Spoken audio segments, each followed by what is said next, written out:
Hello, everybody. Welcome. We'll let y'all get logged on. I'll give you just a minute or so to get all adjusted. And then I'll tell you what wonderful thing Patty did today.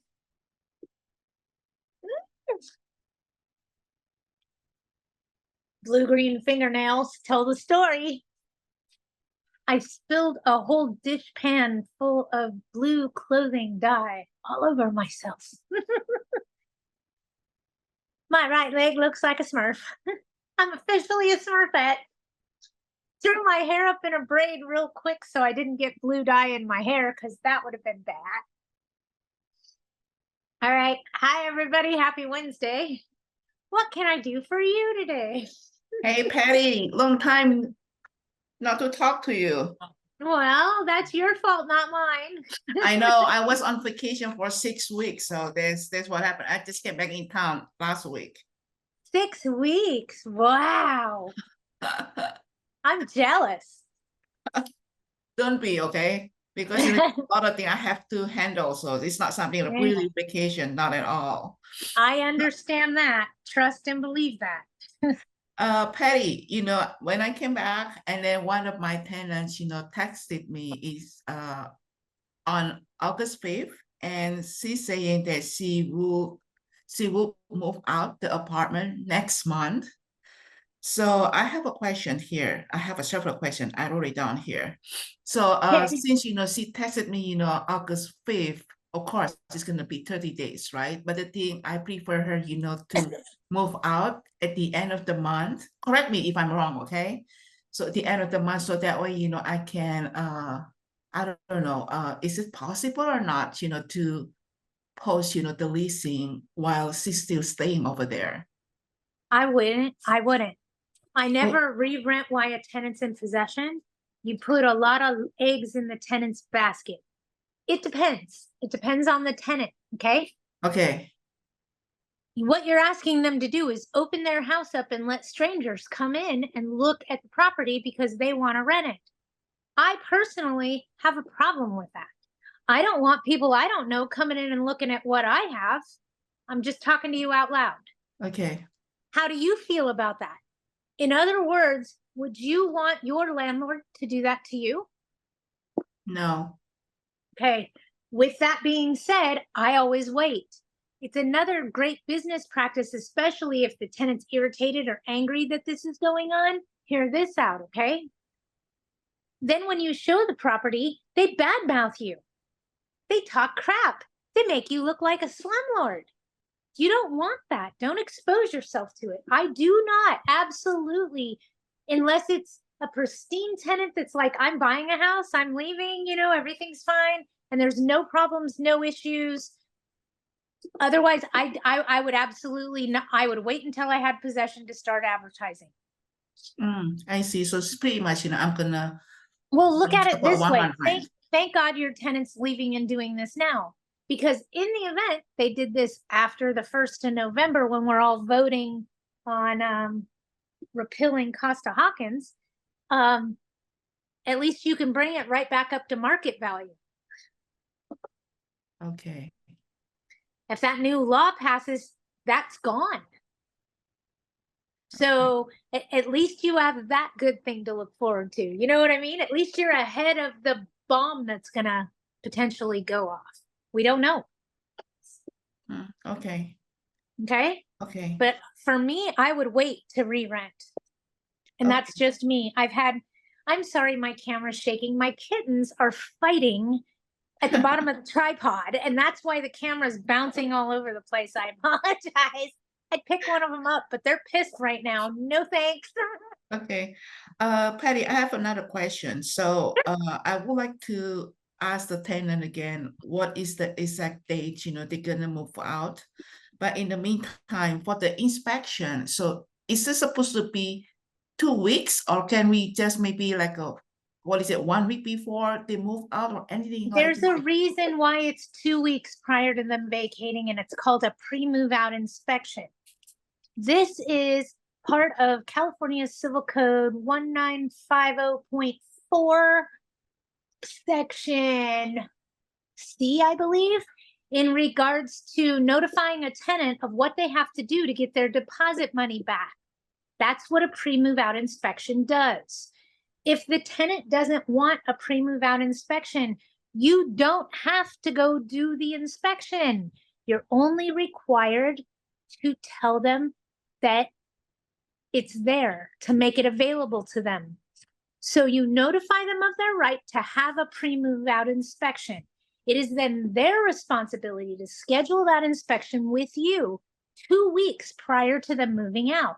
Why 2 weeks? Because that's when you're going to tell them you need to remove all your personal belongings, clean this all up, fix that basketball size hole you punched in the wall. It's where you tell them what they need to do to get their deposit back. Now, here's how the law works, okay? If you offer that inspection and they don't take it, that's on them. If you don't offer that inspection, then legally you can't deduct anything from their security deposit. I see. So when you get into small claims, the first thing that the judge always asks in small claims is, did you notify the tenant of their right to have an initial inspection? If your answer is no, I didn't, Your Honor, your case is dismissed. Go home, you lost. So the reason I asked Patty, I'm gonna be out of town. So like a 2 week is gonna be like, it's really tight. I'm probably not gonna be here in time. So is it possible for me to do, the pre-move out inspection more than 2 weeks before they move out? Yes, it is, but that's you working with them. So Okay. I'd reach out to them and let them know that I need to schedule this 3 weeks prior to, or there's always an or. You could Okay. always just hire a property manager to go do that inspection for you in your absence. I see. Okay. Okay. So you have options. Okay. All right. So one more questions. Is there any changes, with the regulation or law while I was out of the country 6 weeks? Is there anything that I should know or aware so I can prepare, all the criteria, for the new applicants? Yes, get ready to write this down. Okay, I'm ready. No on 33, yes on 34. No on 33, yes on 34. Okay. Spread it like cancer, even to people that don't own houses. Okay? Okay, okay, Everybody you know, that's how you need them to vote in November. okay, No on 33, yes on 34. okay. Okay? All right. So, out of everything that's happened in the past 6 weeks, that's probably the most predominant because those two assembly bills have come to the forefront and they will be on our ballot in November. They are no joke. One of them will make it so that if you have your rental go vacant, like about what's happening to you, you will not be able to bring it up to market value. You will only be able to re-rent it at whatever the maximum rent increase is. So if your rent's only $800 when your tenants decide they're going to move out, and you're in unincorporated LA County where the maximum is 4.2%, you're going to be able to get 800 plus 4.2%. But how about this one, the property under large sold? Same thing applies. This will be a statewide law that you cannot bring it up to market value when it goes vacant. That's no on 33, just so you know what we're talking about. Okay. And Assembly Bill 34 will stop the AIDS Foundation from raising money for AIDS research and then spending it on rent control measures. It'll make medical profits help medical profits and not go into the housing industry. Does that make sense? Okay. All the money they're using to raise awareness and try to press rent control is coming from AIDS research. We're trying to stop that. Okay. Okay. Okay. So yes on 33. No. I said it backwards. No on 33. Yes on 34. Okay. Yeah, I write it down. Yeah. Yeah, go ahead. Okay, so say like, for instance, we're doing a lot of buyouts right now in the city of LA. So all of these properties are vacant, right? Yep. And say that this law passes in November, but they're vacant. So would we still have to abide by the rents that the tenants had when they left a few months ago? Or since they're vacant, I mean, how does that work? You don't know? List them on the market just for a day. Okay, all right. Okay. Yeah, I okay. mean, you guys are asking me to, and I love you for this. I love you for this because number one, we don't know how the law is going to go. You know what I mean? Okay, And I then thought the bill was already number two, there's no case law to back it up. So that's why I say it's questionable when it happens, how it's going to happen. All those little details will come out. They're just, we don't have them yet. Okay, I thought that it was already all written out. Sorry, okay. Oh, Your guess is- and I'm trying not to read it. What's that tell you? I don't want it to pass.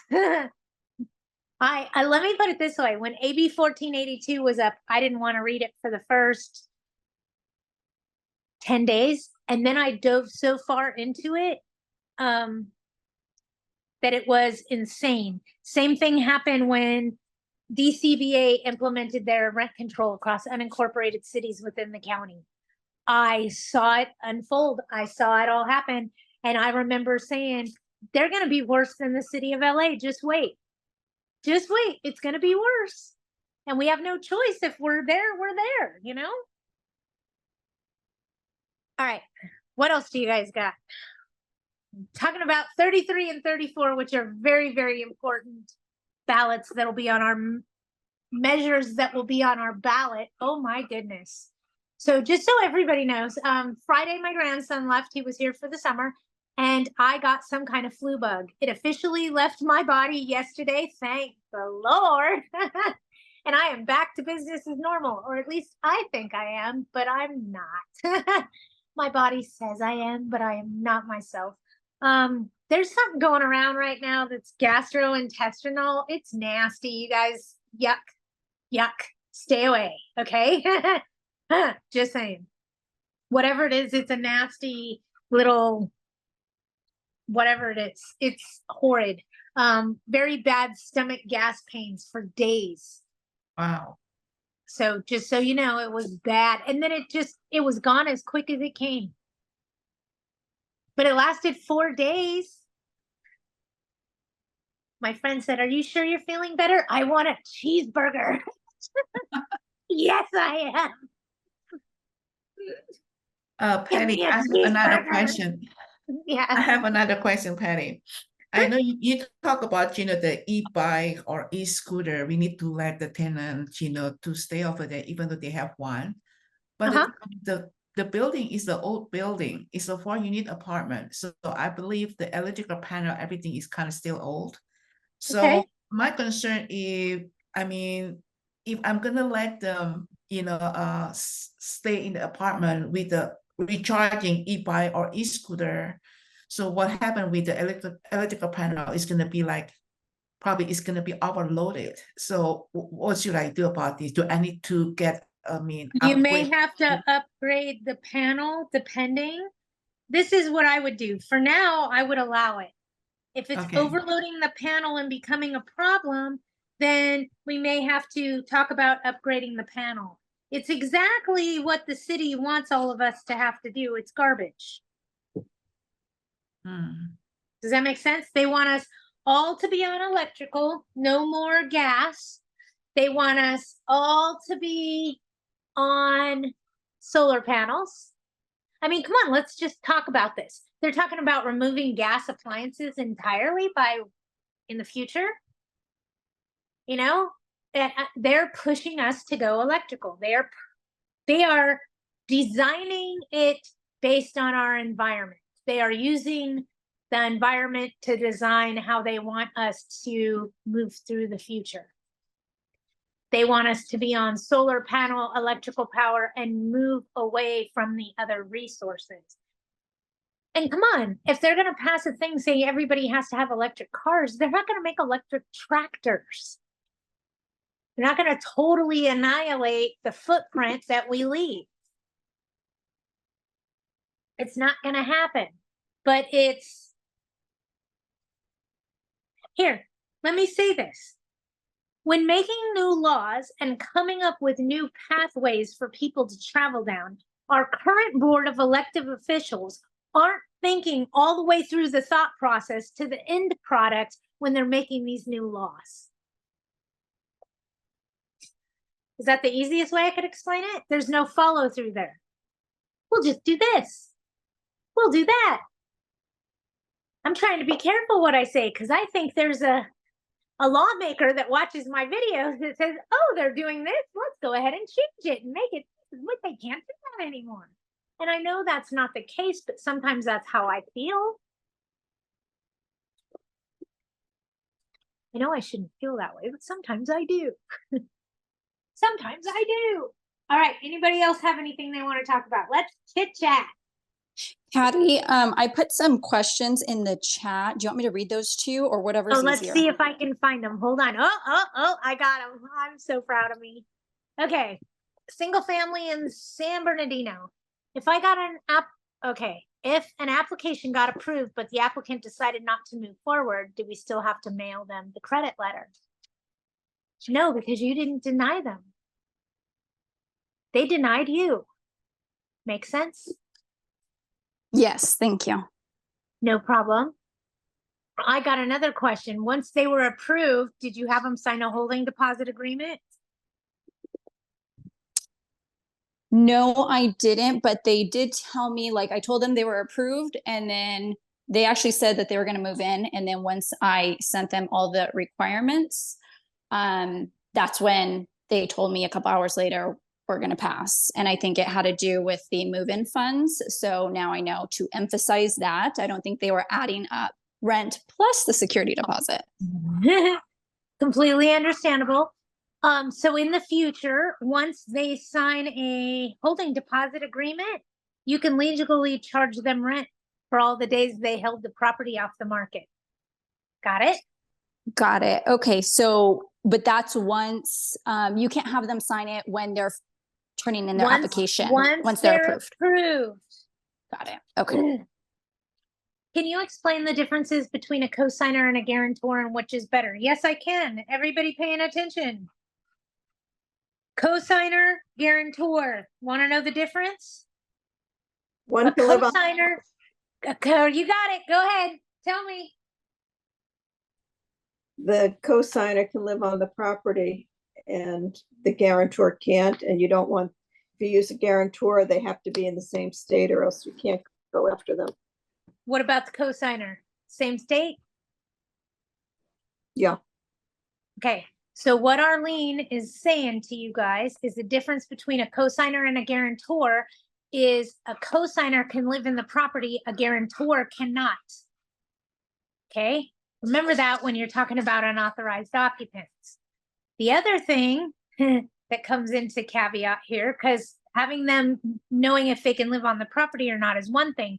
The other thing with a cosigner or a guarantor is if they live outside of the state of California, you can't go after them financially. What'd you say, Patty? Landlord-tenant debt can't cross state line. So if your cosigner or your guarantor is in Nevada, make sense? you also need to have them have higher FICO scores because they have their own Yes. responsibilities too. The cosigner requirements of 5 times the income, is that based on their sole income? Or can it be combined with the income of the applicant who didn't qualify? No. A cosigner must be able to stand on their own, support themselves and the tenant. That's the whole idea, right? So if they don't make 5 times the amount of the rent on their own, they don't qualify as a cosigner. Hope that helps. If prospects ask if their credit score is slightly lower but very close to the required score, would you make an exception? If you make an exception for one, do you have to make an exception for all? Yes. and change your minimum FICO score requirement? Keep that in mind. Can't do you you just actually- deny them and then do a separate exemption? Can you what? Deny them due to the credit score and then do an exemption. Where you would rent them under different circumstances? Yes. Yeah. But deny them first so that You're it's not. required to deny them first, otherwise it could be considered bait and switch. So Patty, do you, just so that way, I don't know if I'm understanding it all clearly.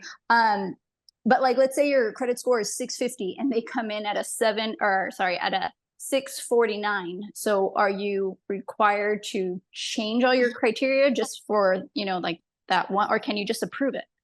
That's what I'm trying to tell you. If you change for that one person, you have to change your criteria for everyone, or you're discriminating.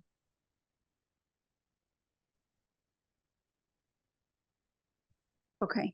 How do you deny and then do the exemption letter like Arlene's? Yeah, that's a good question. Okay, so let me try a different one, okay? Back in the day, when we could ask for double the rent as a security deposit, and I know I'm talking about something that's 30 days old, okay? But back in the day, if a tenant applied for a house and the rent was $1,000 and the security deposit was $1,000, we ran their credit and they had shitty credit and the owner wanted to rent to them anyway, they just wanted a higher security deposit, we would first deny them and send them an adverse action notice because the terms of which they applied, they've been denied. And now I'd offer them new terms, double the rent as a security deposit, and we can move forward. If they say yes, I now have a tenancy with that, but I denied them based under the terms of which they applied. That's the big thing. If you don't deny them under the terms of which they applied and you change the rules or the terms of which they applied, that is bait and switch. That is discrimination. That is big fat no, no, no. Okay, so say we deny them and put the adverse action, then what documentation would we use in order to do the exemption? An exemption for what? Help me.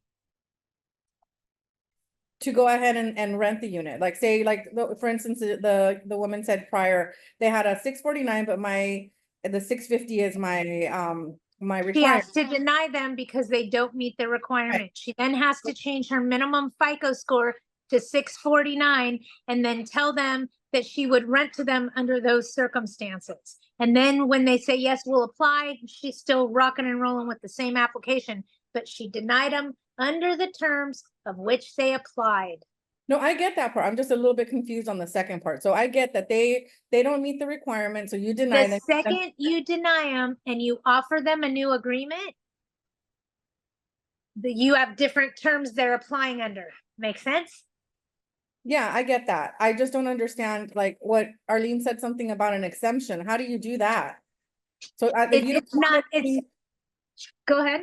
if you don't want to change the rules for everybody, you want to keep your requirements the same, like the 650. So Then then they you don't qualify to live there. They get an adverse action notice, they're denied. Next. But Arlene said that something about we can do an exemption, and you said, yeah. It depends on the circumstances. It's not an exemption, it's an adverse action notice. You're denying them under the terms that they applied.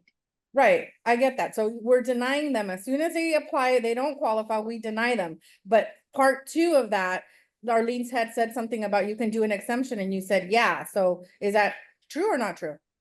Well, the exemption is you're now changing your criteria to read 649 instead of 650. Oh, so the exemption is now I'm changing my criteria for everybody. Bingo, Oh, because you can't change it for just one. okay, I thought it was like one document that you could say, okay, here's a exemption for you. No, it ain't that easy, baby. Got it, okay.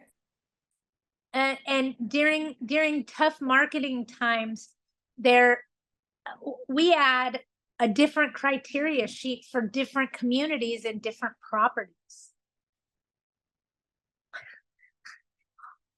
Because it was based on what the owner was willing to waive, what the owner was willing to let go to fill the vacancies. So in some instances, you end up where different communities have different criteria.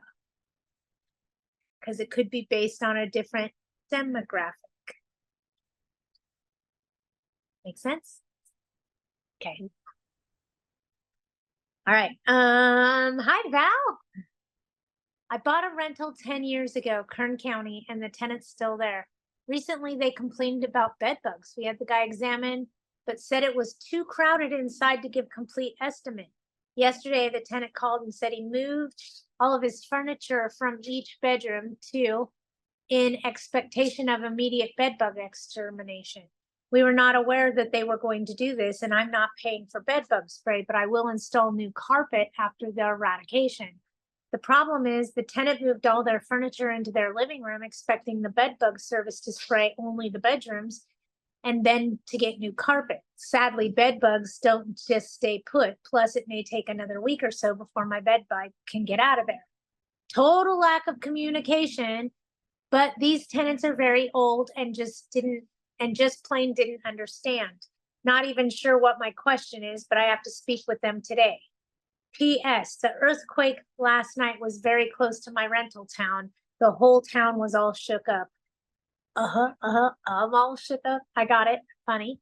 Yeah, whenever earthquakes roll through, it unrattles people's nerves a bit just because we don't know when they're coming, and they're quite shocking, to say the least. Let me go back to this guy, okay? The reality of the situation is he's the one that brought in the bed bugs. You didn't. I hope you have a bed bug addendum on file. If you don't, your manager needs to serve one to them immediately, letting them know that they could be responsible for all the expenses to eradicate the bed bugs, including replacing carpet. Do they have renter's insurance? Gonna be my next question, Val.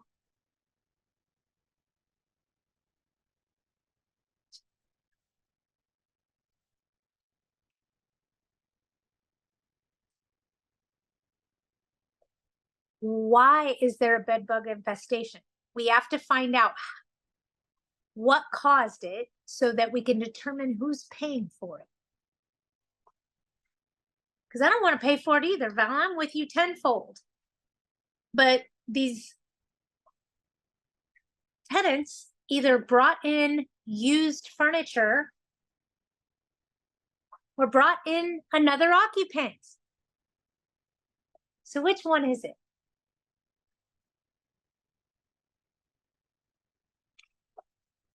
Or did they go out of town recently? Did they fly on a plane, stay in a hotel? I think they shouldn't call them bed bugs anymore. I think they should call them traveling bugs. Because they travel with you wherever you go. I have no support on my back where I'm sitting, so I needed to get more comfortable. Sorry, guys, I got shorter. We didn't think that was humanly possible, but look at it. What else do you guys got? I have a question, Patty. If an applicant is inquiring for an apartment, and I ask him, how many are you? She said, myself and 3 children. Am I allowed to ask the age of the children or not? Simple question. Are they your children? No, they're not my children. So that's how- something so that would have been me being Patty and making it funny. Are they your children? That's what I would have asked her. Oh, they're your children. Are they all under 18 or is anybody over 18? That's all I would ask. Just Okay. like that. All right, so it's illegal to say what are the ages? Are they over 18 or under 18 is how I would respond. I wouldn't ask their specific age because quite frankly, I don't care if they're 6, 12, you know what I mean? I got it, thank you. No worries. Patty, on that same question though, what if you know that there's a possibility that the child, but not child, is 18, but they don't want to pay for the extra application fee. And so they're saying, oh no, they're 17 or 16. How do you get around that? They're gonna have to fill out an application once they become 18 anyway. So they can be added to the contract as an adult. Okay, so you just let it go even though you suspect that they could be 18. Look at it this way, okay? That tenant, that minor child or not minor child, they don't have credit. Shit, they don't even have a job, okay? They don't have a FICO score. So whether or not at that early age in life, they want to lie and get another year out of me, I could care less. I'm still going to add them to the contract once they become a legal adult. I guess if mom and dad don't want them added to the contract as a legal adult, they shouldn't do anything stupid.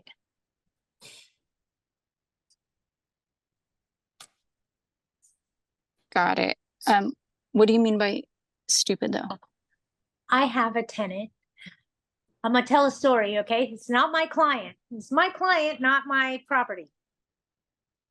They own a property in LA County, commercial, where the tenants have lived there for decades, and they've lived in the commercial unit in part of it in the back. So owner dies, kid inherits property, kids let him stay there 10 years. He decides he's gonna sell the property and he wants them out. So he gives them a notice for them to vacate, makes them a victim, okay? He has to do 2 evictions, one from the parking lot, one from the property. They hold the unit hostage for over 18 months with no income. And they don't want to settle. And they're holding the unit hostage as long as they can. There's one thing they failed to remember. When their daughter turned 18, they added her to the contract, and now she's going to be the one that's financially responsible because she's not self-employed. Got it. Thank you. Did they know that 10 years ago? No.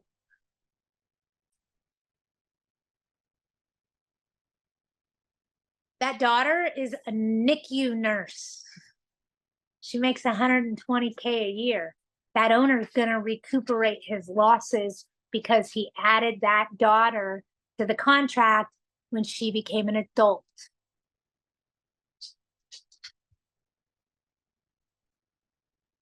But Patty, going Okay. back to like what Julia said, so if when they move in, they're telling you the kid is not 18, he's 17, even though we know they're 18, it's fine, you move in. But at which point, how do we prove like, okay, your kid's 18 now, so we need to add them on the contract? Like, how I'm gonna ask you to add them to the contract. I need their date of birth. They need to fill out an application. They will be added as an additional tenant. I don't need to run their credit. I know it sucks. I know they don't have any. And some of them do. Some of them do have credit at a young age. I'll tell you right now, all 3 of my kids had a great FICO score on their 18th birthday. Oh, that's awesome. But at hello, you just say, hey, I need this gentleman's ID or whatever. They're now an adult. Because it's an adult, they're not protected as a child, and you have an unauthorized occupant in your property.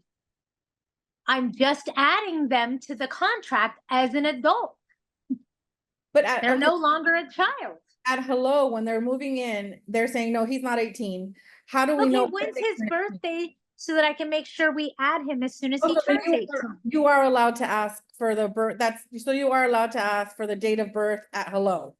Yeah. Oh, Well, I asked at approval, I asked for date of birth. Oh, okay. Got it. And- Once they're and- approved, that's when I ask. And just to add, I think you have to list all occupants on the application, and well, at least on my application, it asks for date of birth. So you can always maybe check that. I don't know if yours has that as well. Yeah, date of birth works well. If you're gonna push it at any point, I'd do it after approved, especially if they're moving in minors. You guys gotta remember, children are a protected class in the state of California. Oh my God, and that is my dog snoring, no joke, sorry. That's not me. So because children are a protected class, it's still okay to ask at application for everybody's name and date of birth, right? Yeah, everyone that will be residing in the premises. Right, of course, yeah. Okay, Occupants from within the unit. yeah, so even if they lie and they put a year earlier, so a year later you add them and it is what it is. Okay, cool. I do have questions. As long as you add them, it Uh-huh. doesn't matter. Right, If yeah, they lied to you by a year, who cares? right, exactly, yeah. Pick and choose your battle. Yeah, 100%. Okay, I have 4 different questions. I've been writing them like when they pop up during the week, I like write them so I can make sure and ask you when I see you on Wednesdays. So my first question is pretty simple. So like this Sunday, I got a call at 7:30 in the morning from a tenant, right?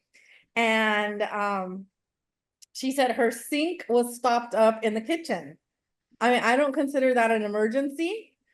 So I was like, okay, I got it. Thanks for calling me at 7:30 in the morning on Sunday.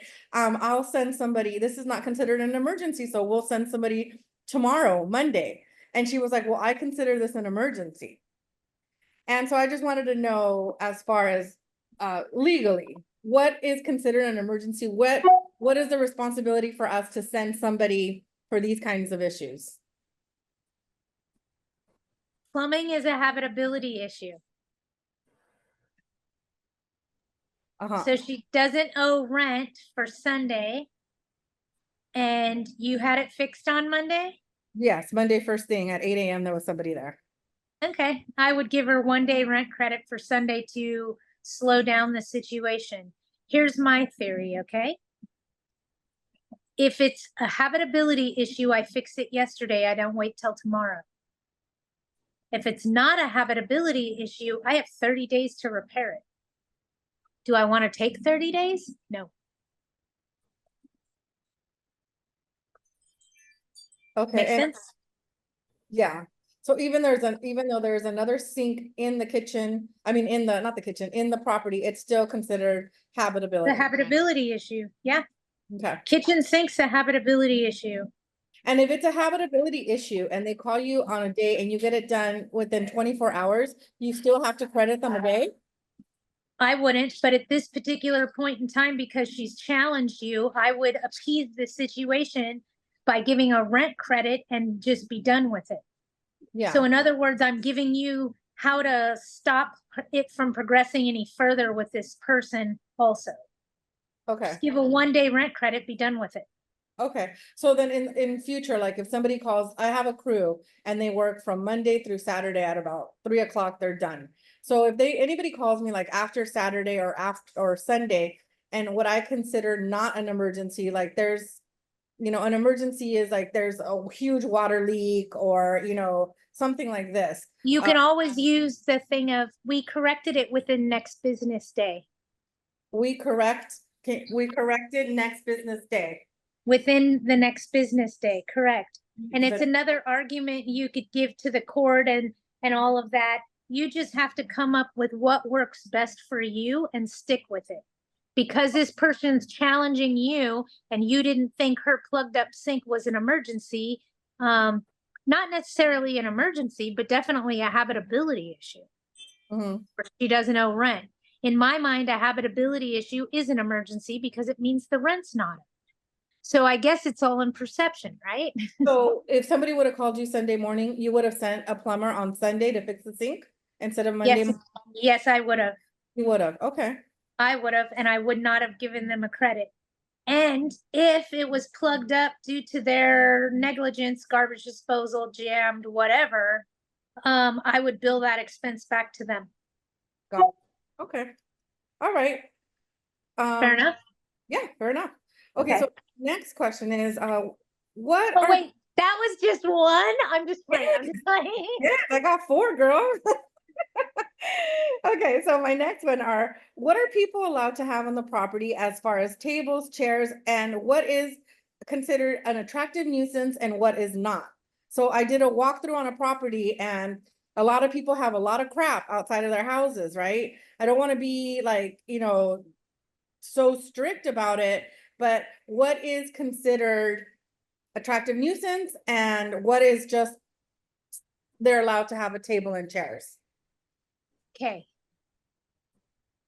Storage of things outside, and you have to specify this in your rental contract to answer your question. There Okay. can be no storage of outdoor personal items outside, means they can't have anything. If they can have a table and chairs on their patio, then it needs to state that. If they can have a barbecue, it needs to state that. You need to also state in there that their patio area is not for personal storage other than a barbecue or patio furniture. Got it? Got it. Okay. Okay. And you're asking me to define an attractive nuisance for you. Let me say this, okay? Attractive nuisance is an insurance term. Okay? Anything that attracts a nuisance to the property is an attractive nuisance. I'll give you some ideas. Trampoline attracts a nuisance. Swimming pool attracts a nuisance. Jumpers attract a nuisance. It's going to attract broken legs, broken arms, blah, blah, blah, blah, blah. If it attracts theft, is it an attractive nuisance? Yes. If it attracts somebody to get hurt, is it an attractive nuisance? Absolutely. Okay, so example, old barn, freaking one good fart and that thing's coming down, okay? An attractive nuisance. Your insurance company may tell you to take that off of your property because some kids could go in there, horse around, it fart, it come down, and then you're liable. That's what an attractive nuisance is. Anything that would cause liability against the landlord. Got it. Okay. And when they have like trash that can attract rodents and stuff like that, that's not an attractive nuisance, or it is? No, that's not an attractive nuisance. That is a cleanliness issue that's attracting vermin. Vermin. Okay. Alrighty. Perfect. Okay. Now question number 3. Next door. Okay. I don't usually like to keep keys for units. Like a set of keys. I don't usually have a set of keys for the properties. And a client asked me that she wants to have a set of keys for her property. So how would I go about requesting this from tenants, and can I request this from tenants? Yes, you can request it. You should always have a set of keys. I have a set of keys on everything I own. People ask me all the time, Patty, how do you keep track of all the keys? It's a freaking nightmare.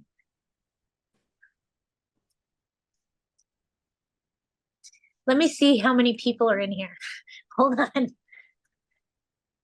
Because I'm going to share some real talk knowledge, okay?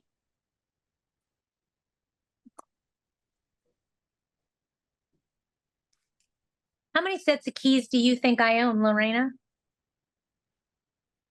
200? 300 set? 1. I have 3 keys. Oh, All my houses are keyed the same. My tenants don't know that. It makes my life easy. I master key them. And I've started to use push button locks so that Yep. I can change them when the Yep. tenants move. Yep. And now A lot everybody that's safer. got apartments is like, holy crap. So I had somebody that had an apartment, and you know how they did their keys? By odd or even numbers.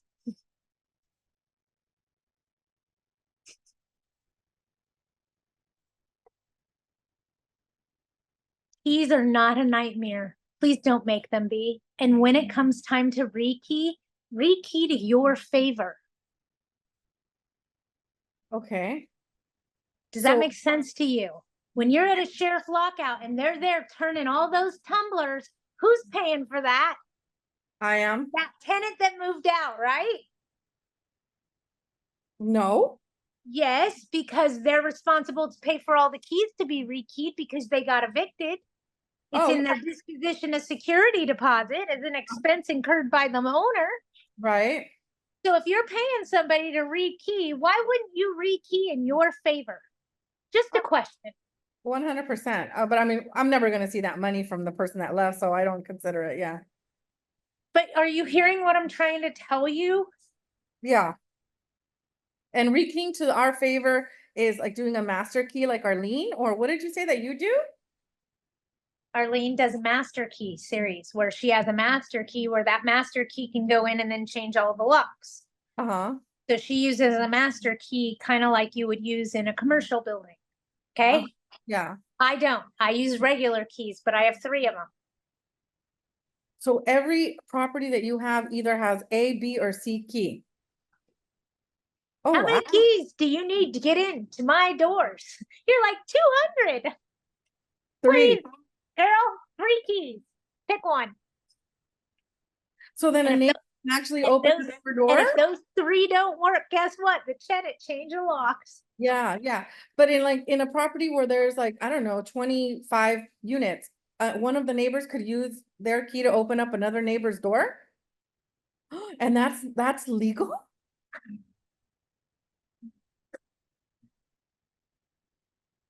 Your face. Oh my goodness. Okay. Think about what you're asking. Uh-huh. Absolutely, it's legal.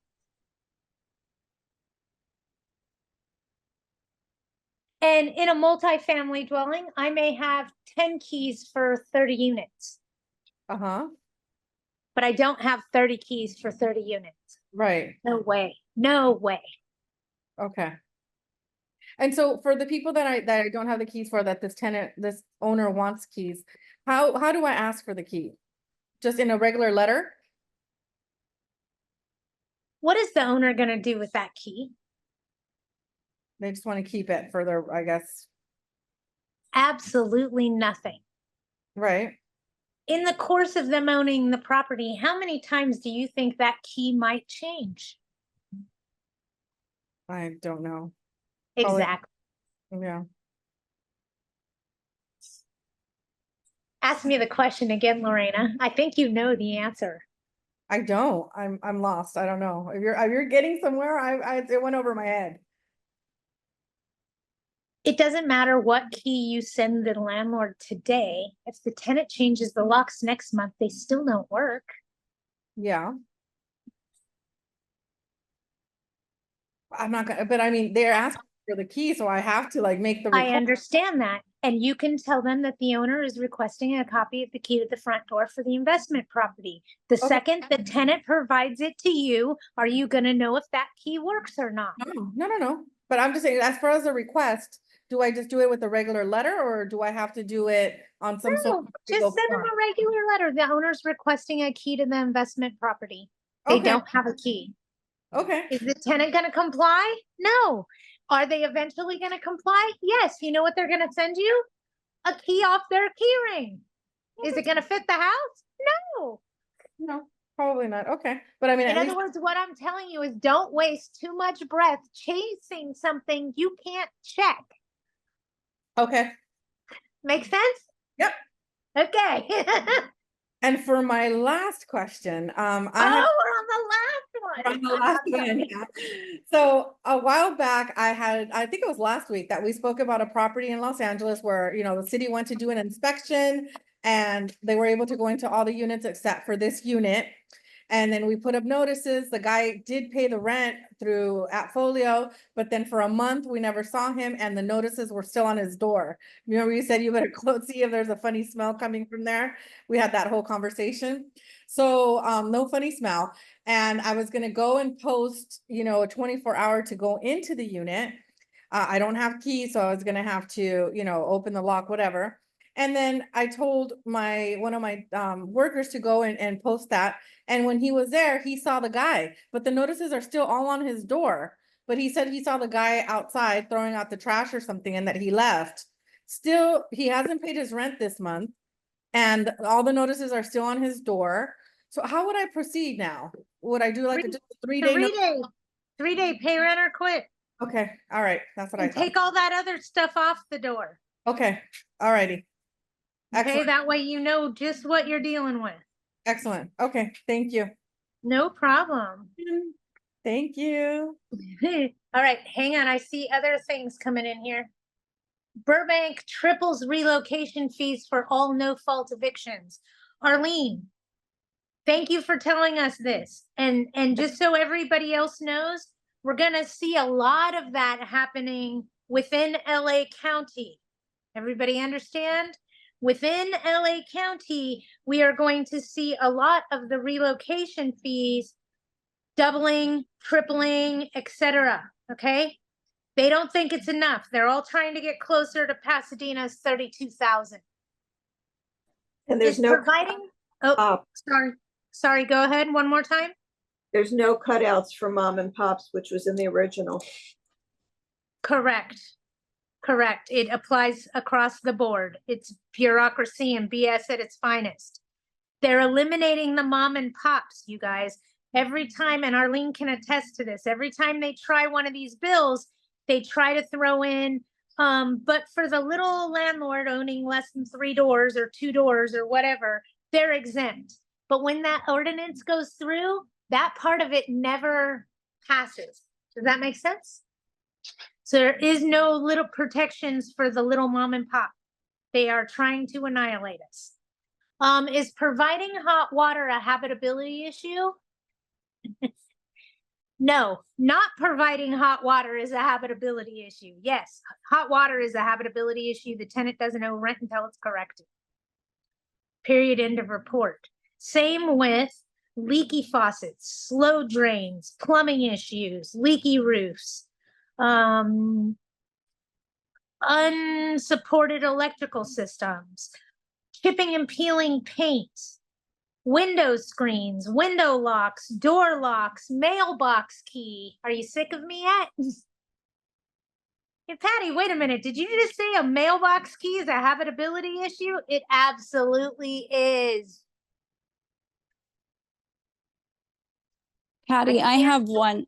I have an example for you on the same topic. My tenant had said that the tree in the backyard, he didn't like it and he felt like it was dead or dying. And he said he didn't like it, but he said he thought, in his opinion, it was going to fall over and his kids weren't able to play in the backyard. Is that a habitability issue? No, not a habitability issue because it's not within the house. Makes sense? Got it. Okay. Thank you. A swimming pool is an amenity, so it can't be a habitability issue. I hope that makes sense. But if, let's say, something's wrong with the pump and You don't fix it for 30 days, when does it become a habitability issue? After 30 days. 30 days. An amenity becomes a habitability issue after 30 days.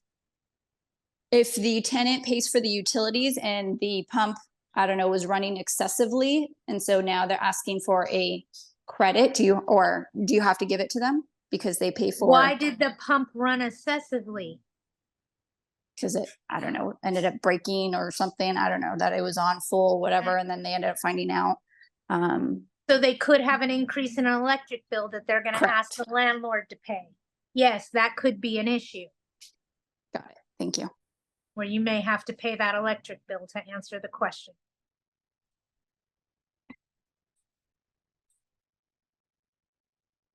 Back to the children becoming adults. You got it, Melanie. And adding them to a lease at 18. Presumably add them via an addendum rather than a renewal in case there is double security deposit. God, Melanie, you act like you learned something. Yes, you're correct. And the 18-year-old would then be an additional occupant, and then additional rent needs to be paid. No, they've been an occupant the entire time. Don't do that part. That is a big no-no. They became an adult. That's not a reason for you to raise the rent. Remember, you're adding that child as a hook so that if the parents do something wrong, you can still go after the kid for the money. Okay? So the whole thought of adding the child to the contract is so you can go after them financially. Remember that. Okay? Remember that. So they don't need to pay additional rent. and you love my keys. Come on, you guys. How many of us have worked in corporate America where we have a different set of keys for every single family residence we manage? We have key boxes galore. It's a nightmare. It's crazy. Call it the easy key, okay? And yeah, if you have a 300 unit apartment community, you shouldn't have more than 20 keys. And I just taught all of you something that you may not have known, and now it's going to freak you out for those of you that live in apartments. And for all of you that are tenants somewhere, I guarantee you're going to go change your locks. Hey, I've been a tenant too, and I always changed my locks. I just changed them to my own and changed them to theirs when I came back. Isn't there a box on the rental agreement asking if the unit has been rekeyed or not? Yes, there is. There could be. And it could be rekeyed from the past tenant and just swapped over to one of your other keys.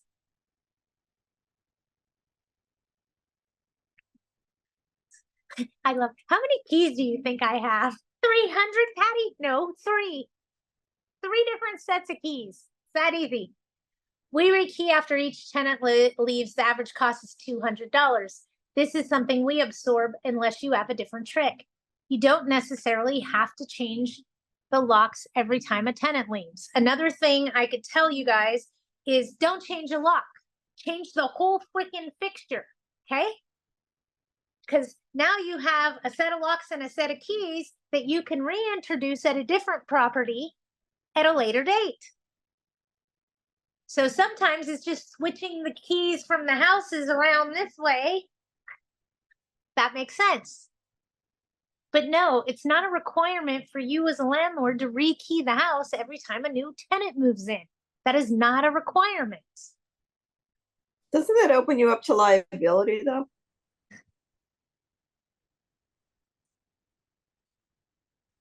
That tenant that's moving in is going to change the locks. I'm telling you, all tenants change the locks. It's what we do. Because we don't know who has a key.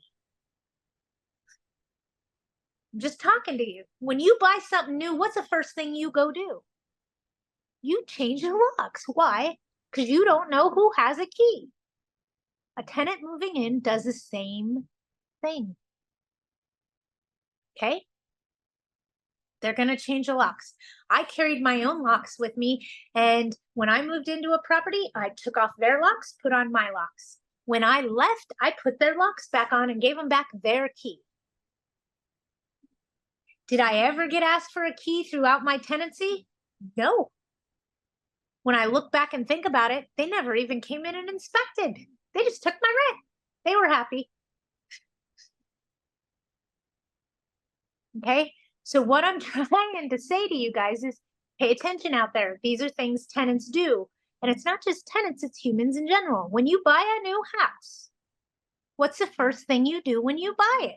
Even if you're not going to live in it and it's an investment property, do you change the locks? If you think other humans don't do the same thing, you're sadly mistaken. Can you convince them that you've changed the locks and it's safe? Yes. Would that convince me? No. Would that convince you?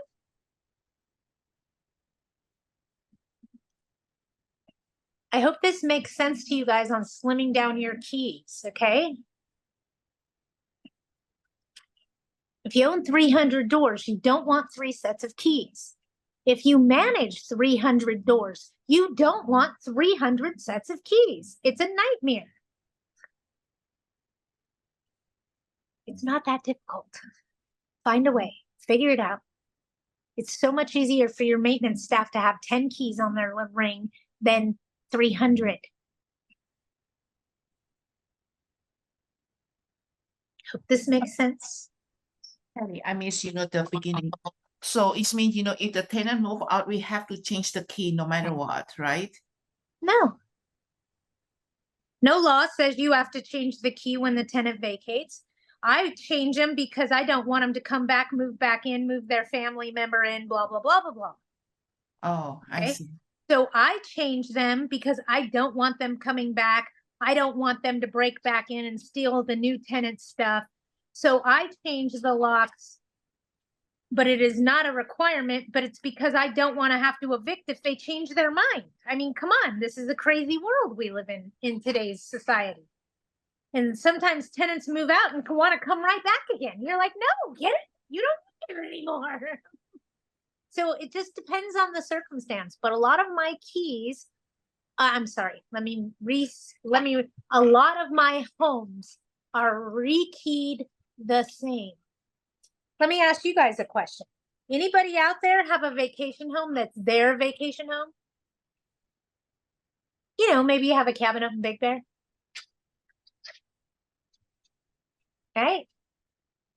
Wouldn't it be easier for you if all your keys to your houses, and I'm not talking the ones you rent, I'm talking where you vacation. Example, have a house in Inglewood, have a house in the high desert, have a house in the mountains, have a house in Lake Isabella. Wouldn't it be easier for me if all of my homes were keyed the same? Yeah. Make it life a lot easier. It does when you have rentals too. Okay. It does when you have rentals too. Keep that in mind. Good set of locks lasts about 30 years or longer. If an ordinance is written that doesn't align with what voters approved, can the city be sued for a bait and switch implementing a non-voter approved law? Yeah, yes. But they have their way of adapting it before it gets approved. Like you heard Arlene say, Burbank had a exception for little mom and pop landlords on the 3 times the amount of the relocation fees. And by the time it got passed as law, that little blurb was removed from the law. So it goes through litigation for the best way I could describe it, because that's what it does on the Assembly or the Senate bill floor until they get the law all ready to rock and roll. And then that's what goes out. My water heater issue. Was it a weird size? It is a studio unit. It had a 20-gallon heater that was not readily available, and we had to special order it. Anyway, I'm not offering them free rent, and I doubt they're expecting it. This is a detached unit from the main house, so it does not have a separate rental agreement. Oh, no separate rental agreement, then they still have hot water in the main house. If anyone has a weekend cabin in Big Bear, I want to rent it. Okay, Val, me too. Let's get a boat. I have a cabin in Big Bear, but my cousin currently lives in it, but we can't use it. I think that's a great idea. Why don't we all rent an Airbnb cabin in Big Bear and go up and go fishing for the weekend? Have a little widget retreat, we'll call it. All right, Val. Yes, a pontoon, baby. We can sip on some beers. Sit on the lake. Look, look, how many people want to get in on this? We're going to do a widget retreat right here in Big Bear Lake. You watch. I'm excited. Let's put this name. You may have a thing here, Val. We may have something. Get everybody out of the heat. All right, I'm on a mission. I will figure it out. I am on a mission. I will put this on my agenda. Look, people are in for widget camp. Camp widget. It's actually a really good idea. I know that it sounds really funny, but you guys, I'm reaching for straws here. For those of you that don't know, I am no longer at the law firm. I don't know how much longer it's going to be there and what the future holds for it. But I am all about adapting Widget's way and making it grow. So thank you for these insights. They help me tremendously. I appreciate you all. I am working on a class list, and Arlene, I will get you a copy of that, if not today, tomorrow. I am feeling better, so yay! I am not sitting on the couch doubled over anymore.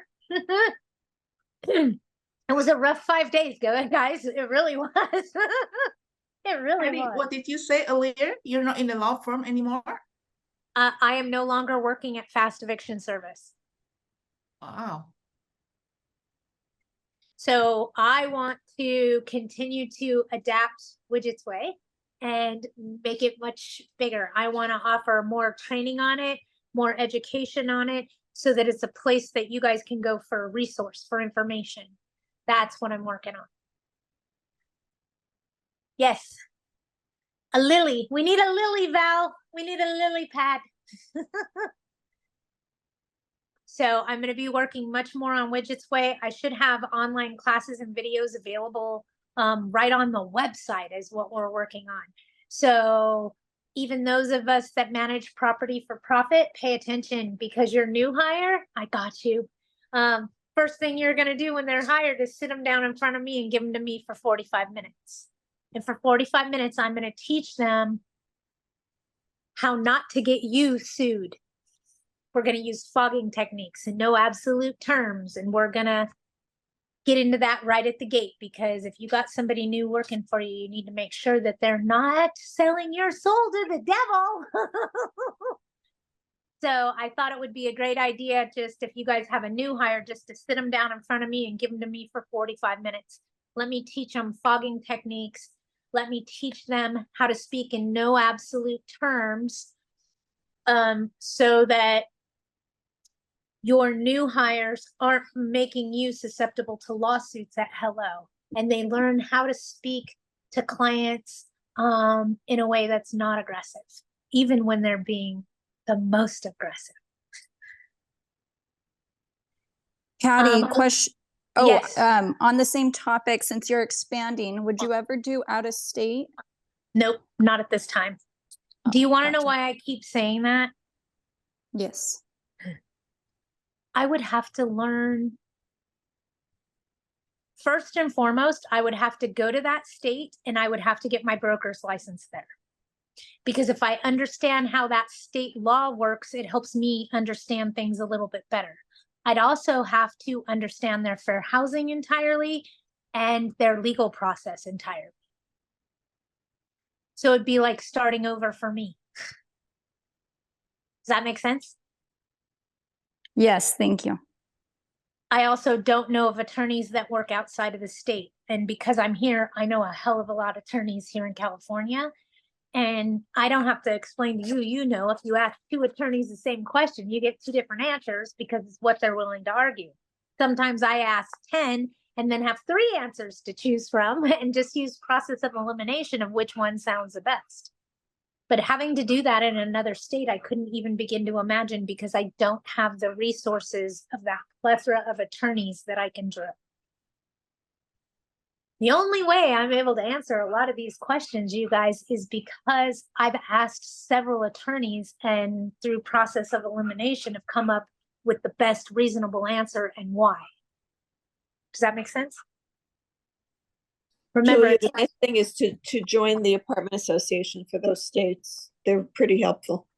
absolutely, and get involved with the National Apartment Association, the NAA, because that's who's affiliated with AGLA. So AGLA works on the National Apartment Association level. The National Apartment Association is like a giant umbrella, if you will, that covers you from state to state. So you definitely want to stay with the NAA. NAA, got it? Not the NRA, the NAA, National Apartment Association.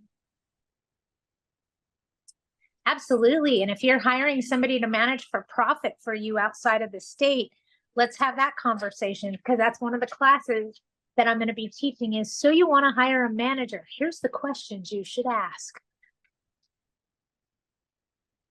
I have a long plethora of short classes, things like that, and we'll be getting into those. You should start to see those on the website as, and I'm not sure what we're going to call them yet.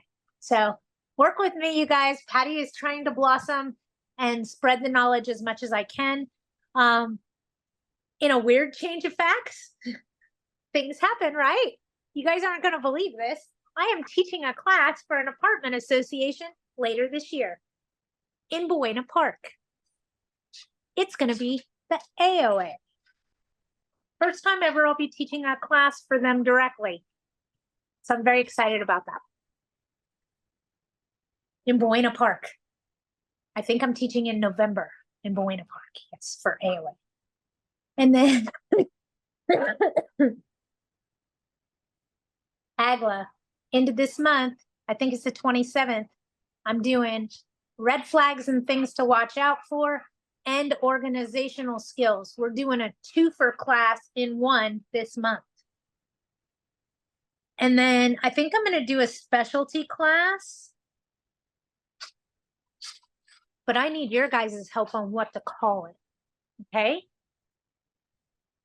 So believe this or not, you guys are going to help me and you don't even know it. You don't even know it.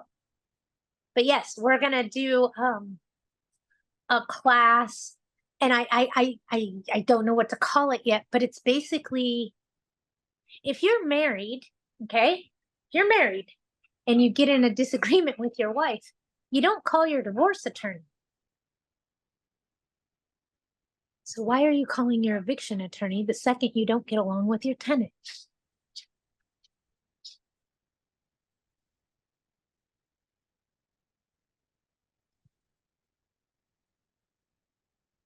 I hope that makes sense.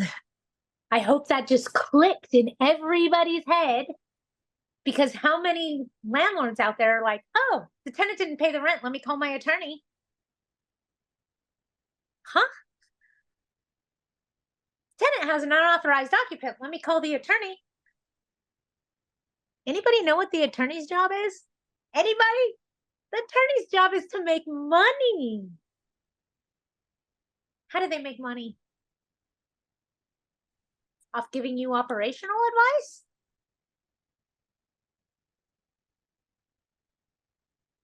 Wrap your head around that. And yes, I want to teach a class that way.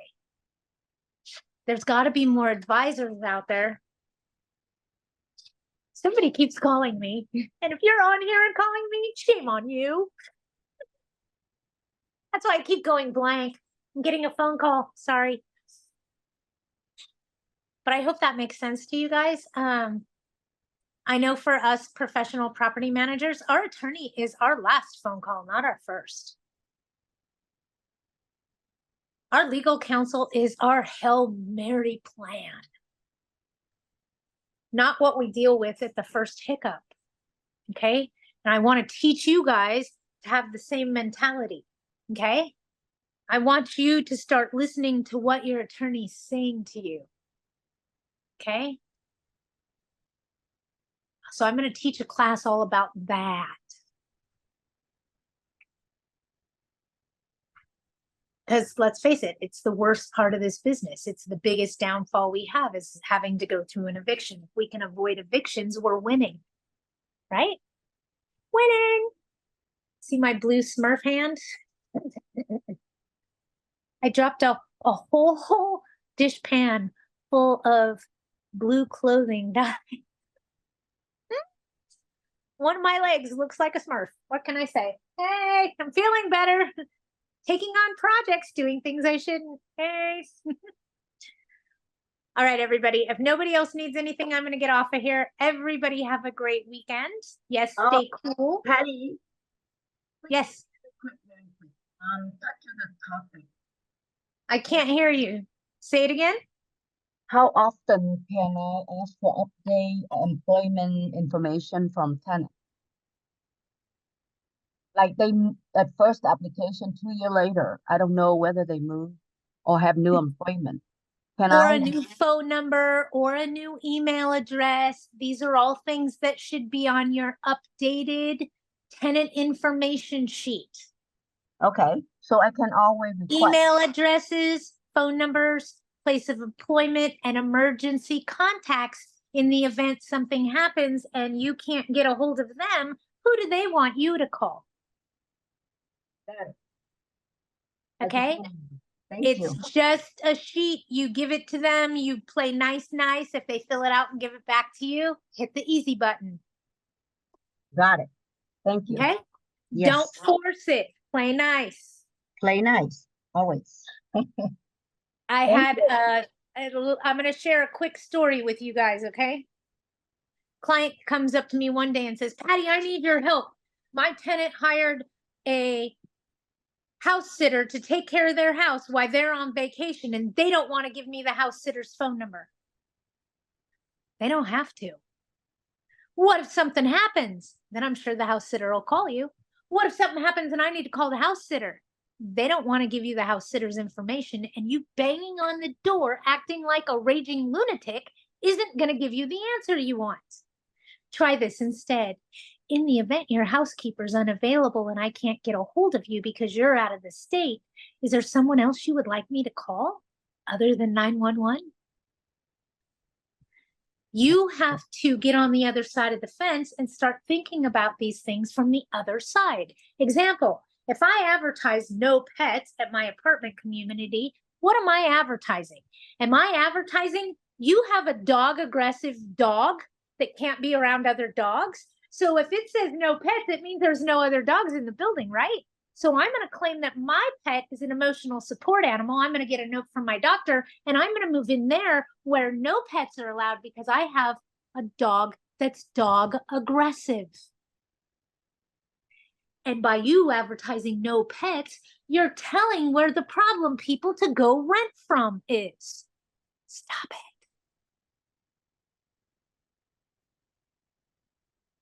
Get off of just one side of the fence.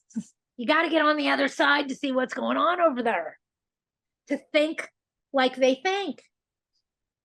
I hope the pet thing made sense to you guys. If you advertise no pets, you are advertising bring your problem pets to my property because I don't allow pets here.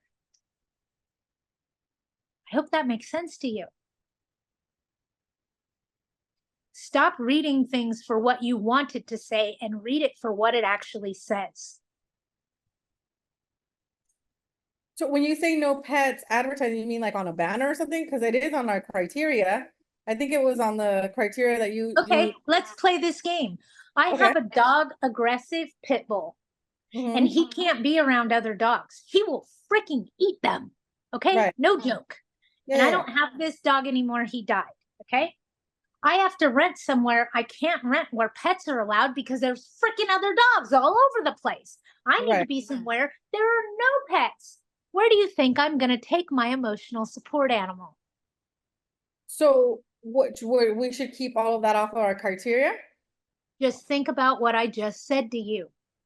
No, I understand. Right, but you may be answering your own question. I don't want to answer my own question. I want you to answer it.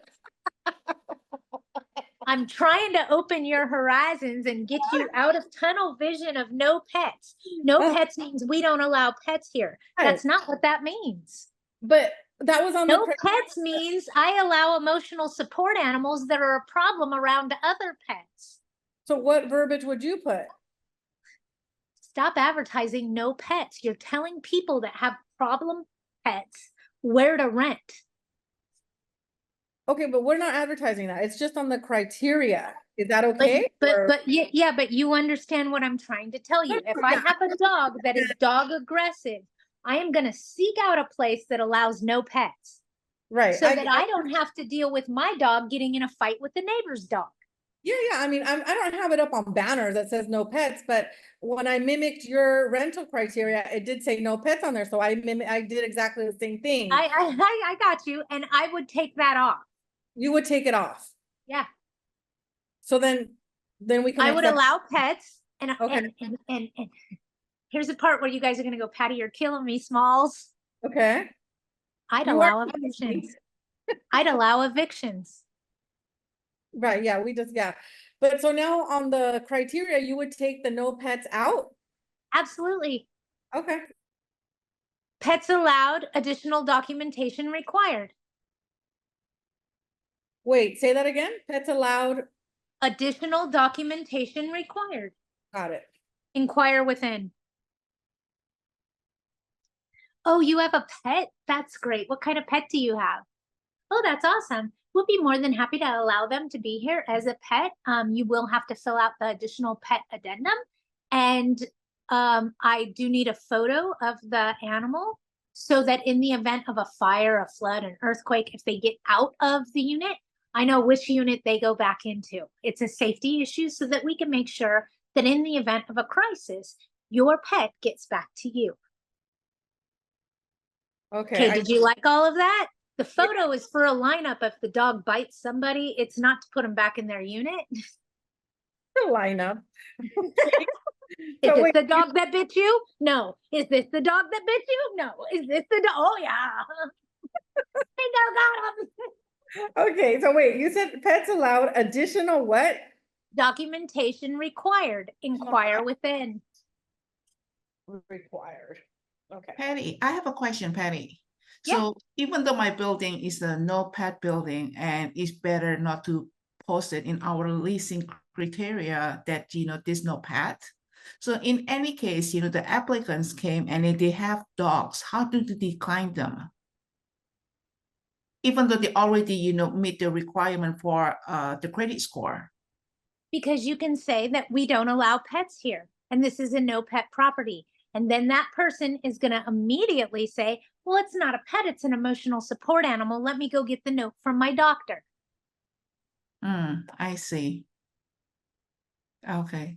It just, In other words, it's stop going to be a fighting, waste of the stop time. fighting around pets because that's not where your battle is.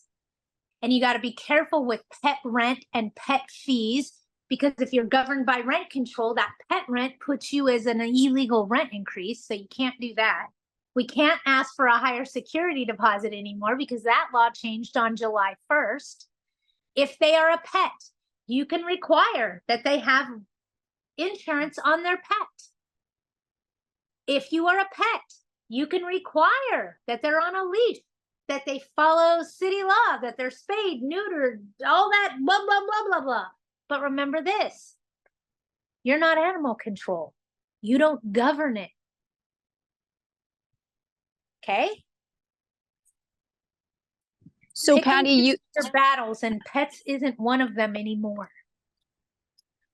but you can't ask for that on animals or emotional support animals. You can't ask for like all the documentation On a wheelchair? Yeah. Okay. Ask yourself that question again, but ask, can I do that for a wheelchair? You'll find that your answers are no. You cannot make a wheelchair get insurance. Okay? Once it's an emotional support animal, you can't do anything. You have no control. Pick and choose your battles. It's not around pets or animals anymore. The government is making it so they're going to force us to take animals and properties. You watch, mark my words. It's a matter of when, not if. They're going to require us to take animals at residential dwellings. And I'm an animal person. I'm sorry. I have a dog. I have 2 cats. Once I get situated and off and running, Patty will then have chickens and maybe a goat. Just saying. I want a goat to eat the weeds. I live in the desert. Whoa. You can make renter's insurance required regardless at inception. I suggest you do renter's insurance on all your residential properties. And Val, thank you for understanding the key thing. Of all people that are in here today, I knew that you would completely understand the whole key concept. I used to have it by the alphabet. Anything A to L was key 1. Anything M to O, and it was by the street name what key it was, 1, 2, or 3. The weird things we do, right? Hey, if it works and it makes sense, utilize it. What do you guys mean by pet fees apply? What pet fees? You're in LA County, so let me say this, okay? Those rules don't apply to the west side. Okay, got it.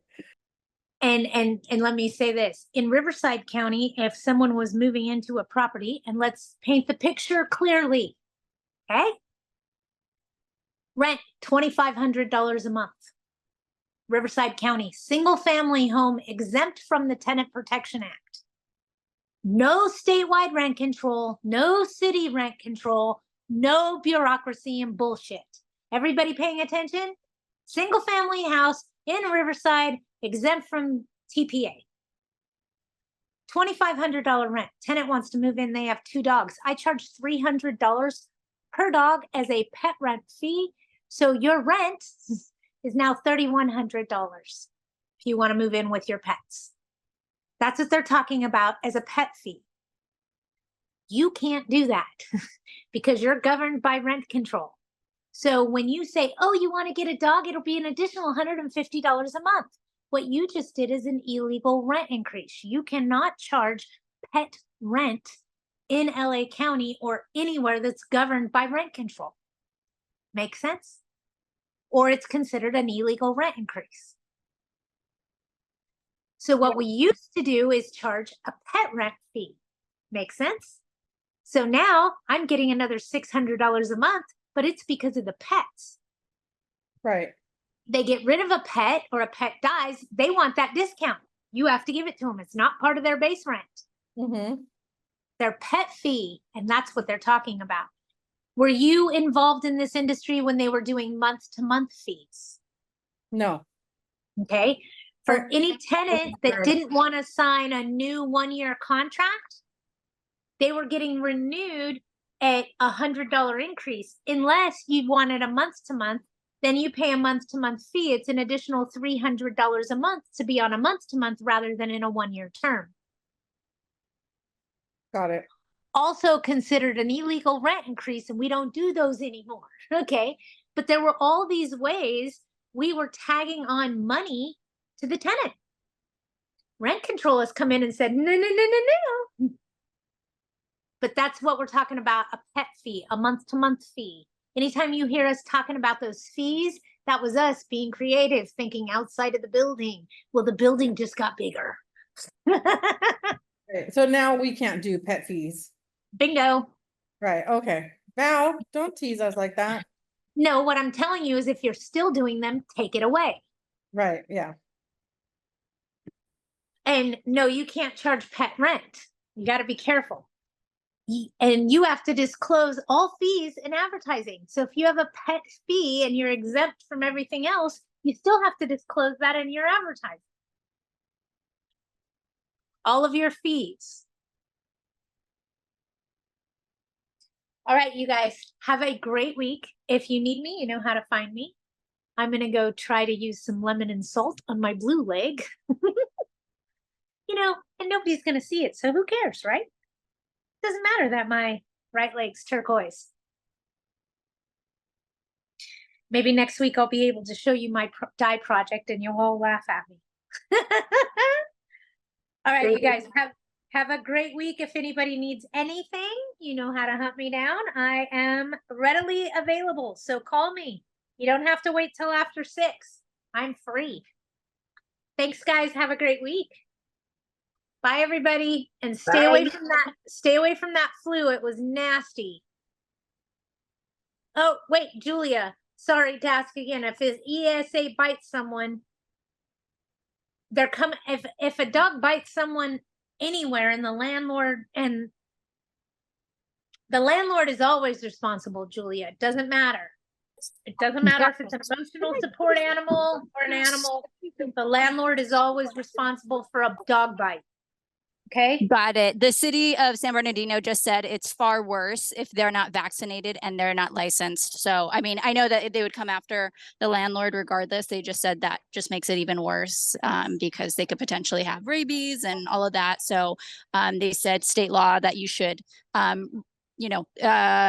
emotional support and service animals are still have to follow the laws. And I don't know, that's kind of what the city said. If any dog bites anyone, and it's your tenant's dog, you are giving your tenant a 3-day notice to quit. Get out.